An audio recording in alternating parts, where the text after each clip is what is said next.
Oh hey there. Welcome to another episode of Missflips. In today's episode, we are gonna be making over this bad boy right here. She's a cutie little bar cabinet, or curio, or China cabinet.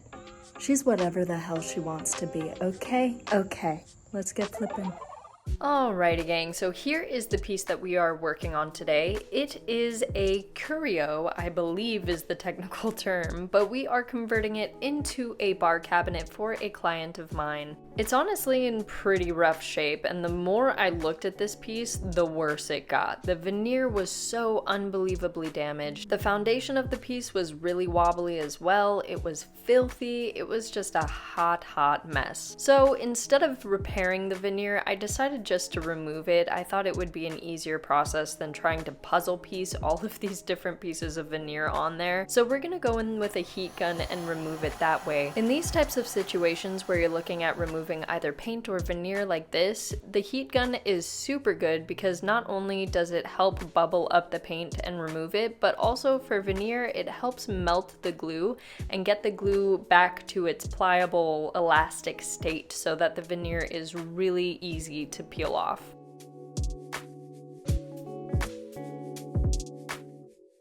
I ended up using the keyhole cover on the left on a different project that I was doing, which if you guys haven't checked it out, I highly recommend doing that. It is such a good flip, if I do say so myself. But anyways, I decided to take off the other one and it wasn't budging at all with my little mini screwdriver set, so I went in with some pliers and pressed really hard into the screw with my right hand while twisting it with the pliers on my left hand, and this loosened it enough to the point where I could just screw it out with my hands afterwards, and then I did the same thing for the bottom screw.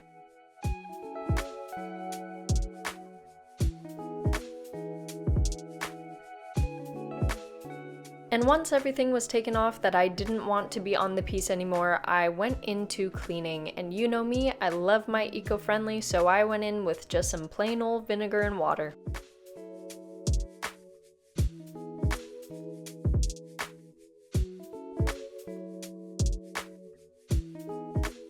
As I stood this piece back up, I noticed that it had a pretty major wobble, so I went down and looked at the feet, and sure enough, it was missing a pad. So I went in and removed all the others so that the pads would be even, and this seemed to do the trick pretty darn well.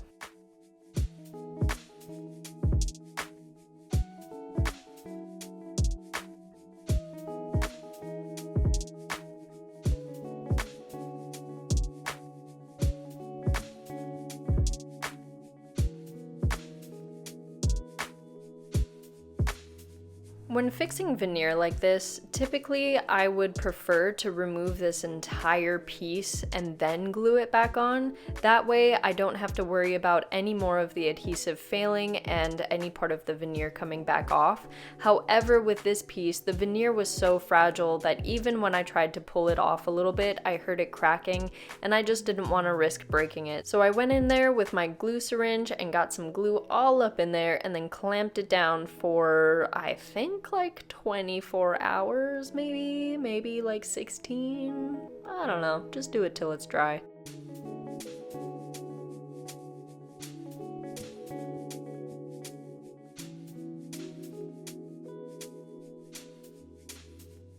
Mind you, this piece weighs like 200 pounds. I'm kidding. I wish I was that strong. It's absurdly light. I don't think I've ever worked on a piece this light. But anyways, we're gonna be painting, so I'm just doing a quick scuff sand over the majority of the surface area, because when you're painting a piece, there's no need to get all of the finish off. All you need to do is just make sure that the finish is scuffed up enough to the point where the paint will have something to stick to. And for that, I am using a 200 grit sandpaper. And then for the smaller areas that needed a little bit more scuff sanding, like these legs and like the middle portion that I took off the veneer, I made sure to go in with a little bit more care and get in all the nooks and crannies just to make sure that all of the glue residue was off and that my wood was really smooth so that I could get the smoothest finish possible with my paint.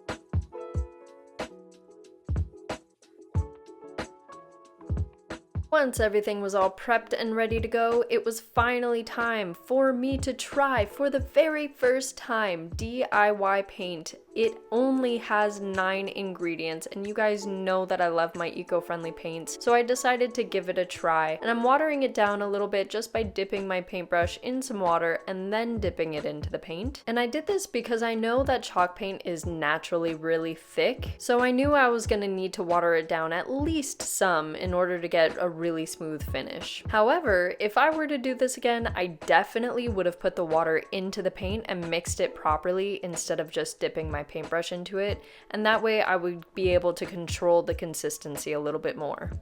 For those of you wondering why I chose this amazing yellow color, here is the picture that my client sent me. Her kitchen has a lot of black elements, but a lot of very bright and colorful accents. We both thought that it would be fun to add yet another color to the palette to add even more variety.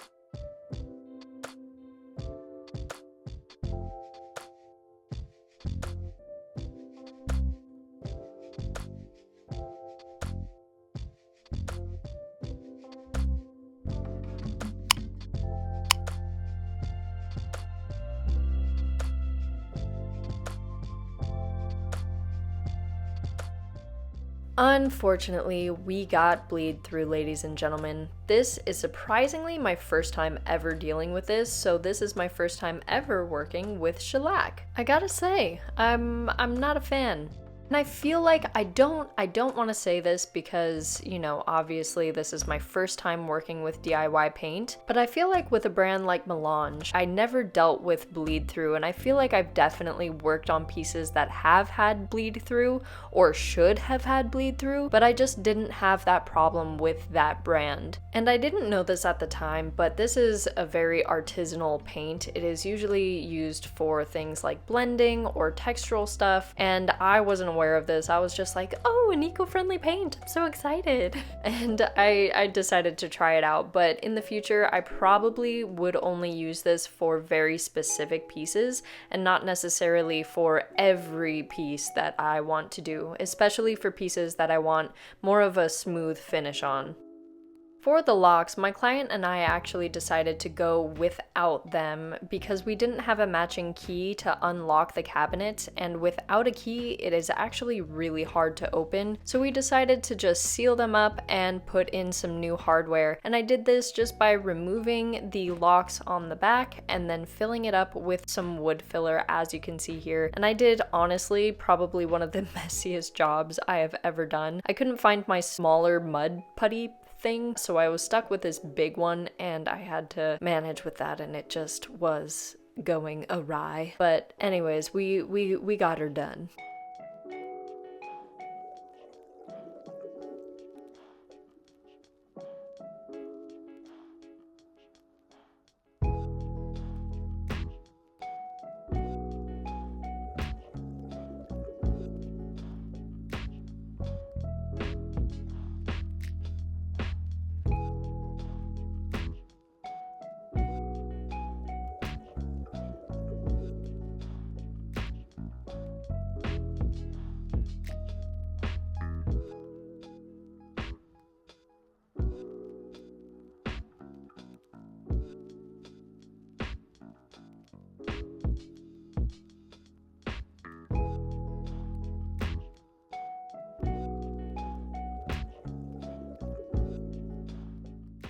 While I left that to dry, I decided to go in and start measuring for the shelves that I was going to be putting in there. For the shelves, I went to Home Depot and just got some plywood, and I'm just measuring it out on the wood, marking it with a pencil, and then getting it to my miter saw to cut it down.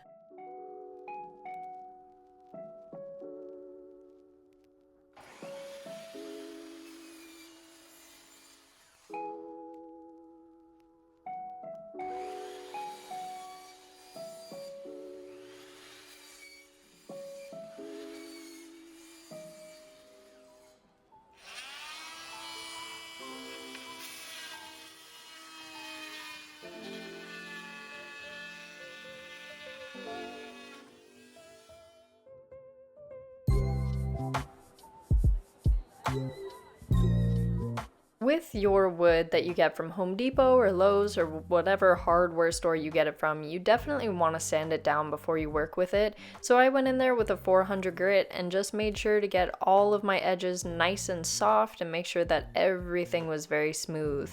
And then for the finish, I decided to go in with the wash that I had left over from painting. This is just the water that I dipped my paintbrush into when I was painting just to give it a little bit of moisture, and it honestly made a really cool stain, and I was able to kind of tint these drawers because I didn't want to hide all of the wood grain by just painting over it. So I thought that this was a really cool alternative that would help match the rest of the piece as well. Can we just take a moment to acknowledge how amazing and awesome I am for not using tape and limiting my waste? No, but seriously, I wish I had used tape. My God, I would have saved so much time and energy, especially with that shellac. It was a pain in the butt to get off, and I had to go in with mineral spirits like what I'm doing now and wipe it all off, make sure that there was no residue even after I scraped it. I'm telling you guys, just tape your glass. It saves you time and a lot of energy and mosquito bites. But anyways, once everything was all clean and the glass was all good to go, I went in there with my fogged glass spray and got to spraying the inside of the side windows.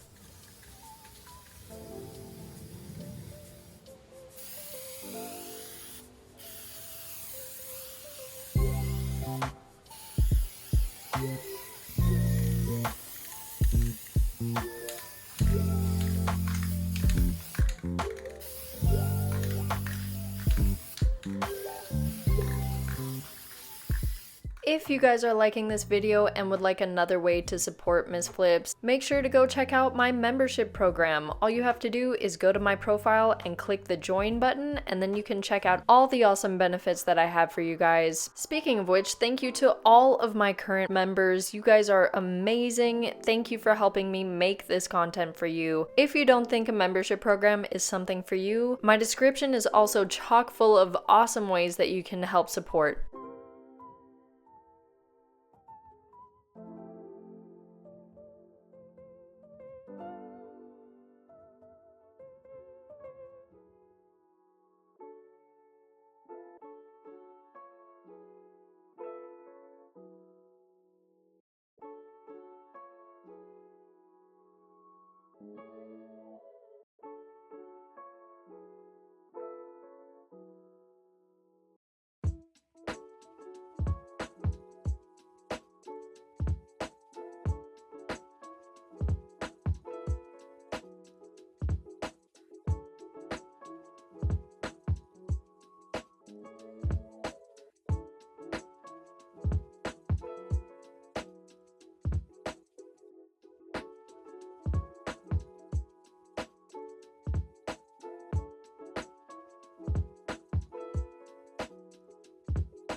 If you guys remember, I put this up on my social media a little while ago to get some help from you guys to see what I should do with this piece. And I decided to go with my current member Michael's decision. So thank you so much for your recommendation, Michael. I appreciate you so much. If you guys also want to have a chance to have a creative say in what I do with a piece, that is only one of the awesome benefits that are inside of my membership program. But anyways, stick around to the end to see what hardware I ended up with.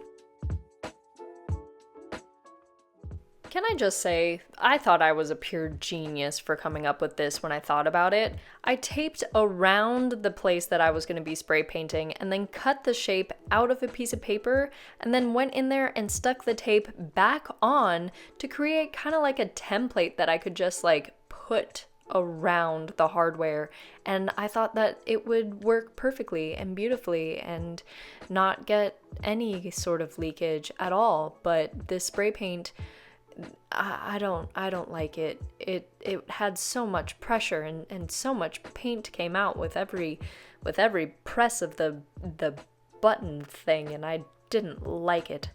And I ended up getting a lot of leakage and spillage, and so alas, I had to do a different method.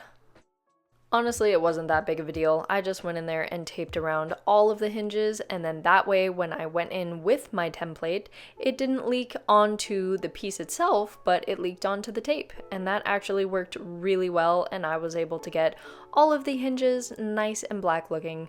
Looking back, I definitely should have just taken the doors off and taken the hinges off and just sprayed everything separately, but honestly, I didn't want to deal with the screws and having the doors probably not closed properly. So I went in there and I just didn't like the pressure of this spray gun. So I decided to just spray a bunch of paint on a piece of paper, go in with a paintbrush and just paint it on there.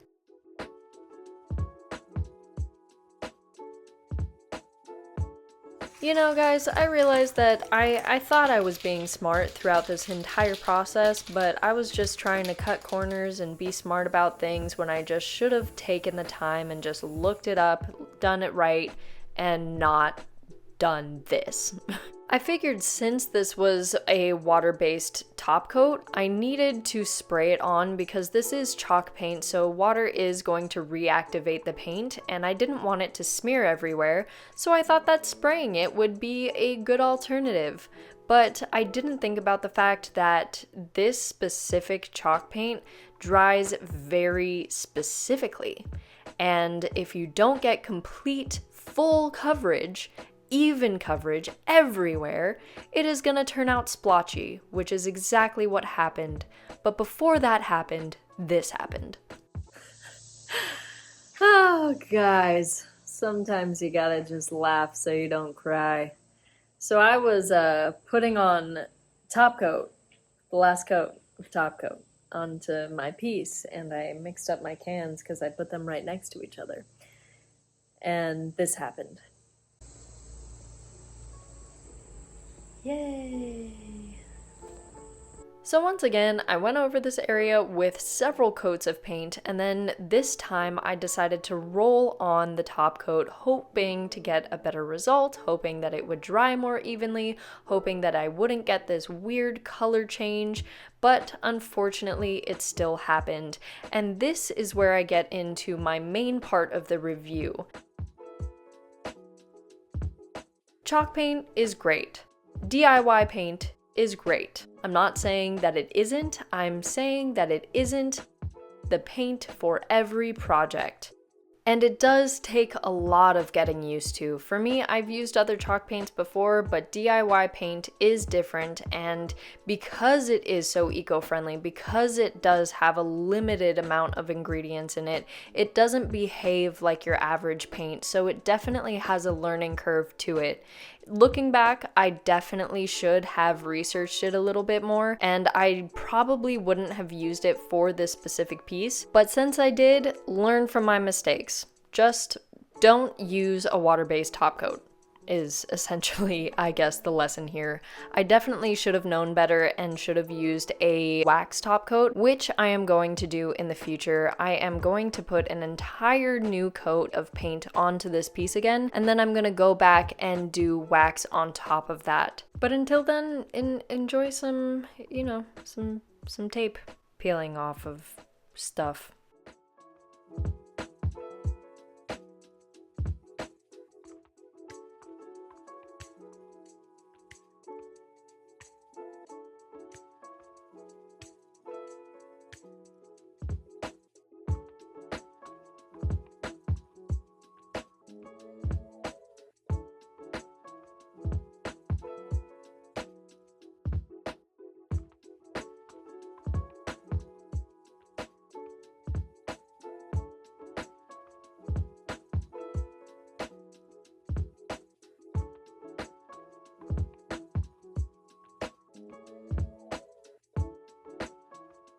So to those of you who did participate in the comments of the hardware video, thank you so much for making my decision all the more difficult. But congratulations to whoever voted for number 3, because you won. But anyways, here's a little reminder of what the piece looked like before. Unfortunately, the paint for the last and final coat didn't come in time for this video, but I hope that you guys appreciated the process and learned a little bit along the way. Thank you so much for watching, and I'll catch you next time. Stay flippin'.